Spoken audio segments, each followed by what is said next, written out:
हिरण्यवर्णाम् हरिणीम् सुवर्णरजतस्रजाम् चन्द्राम् हिरण्मयीम् लक्ष्मीम् जातवेदो महावः ताम् महावः जातवेदो लक्ष्मीमनपगामिनीम् यस्याम् हिरण्यम् विन्दे रङ्गामश्वम् पुरुषानहम्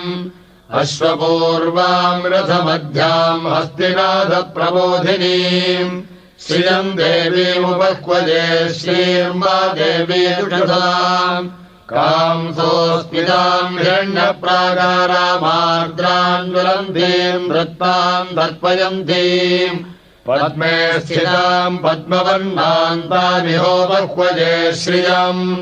चन्द्राम् प्रभासाम् यशसा ज्वलन्तीम् श्रियम् लोके देवजुष्टामुदाराम् ताम् पद्मिनीमीम् शरणमहम् प्रपद्ये लक्ष्मीर्मे नश्यताम् त्वाम् वृणे आदित्यवर्णे तपसोऽधिजातो वनस्पतिस्तव वृक्षोऽथ बिल्वः तस्य फलानि तपसानुदन्तु माजान्तराजाश्च बाह्या लक्ष्मीः उवैतु माम् देव सखः कीर्तिश्च मणिना सह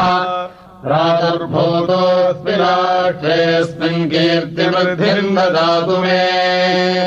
क्षुत्पिपासाबलाम् ज्येष्ठावलक्ष्मीर्नाशजाम्यहम् अभूतिवसमृद्धिम् च सर्वान् गन्नुत मे गृहात् गन्धद्वारान् पुराधरिषान् नित्यपुष्टान् गरीषिणीम्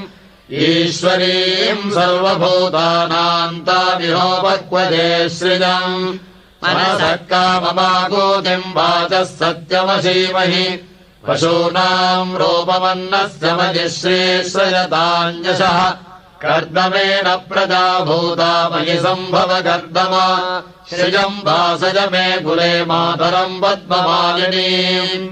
आवसृजन्तु स्निग्धानि चिक्लीतवस मे गृहे निज देवीम् मातरम् श्रियम् वासज मे कुले आर्द्राम् पुष्करणीम् पुष्टिम् सुवर्णाम् हेममालिनीम् सूर्याम् हिरण्मयीम् लक्ष्मीम् जातवेदो महावः आर्द्रायः करणीम् जट्यम् पिङ्गलाम् पद्ममालिनीम् चन्द्राम् हिरण्मयीम् लक्ष्मीम् जातवेदो महावः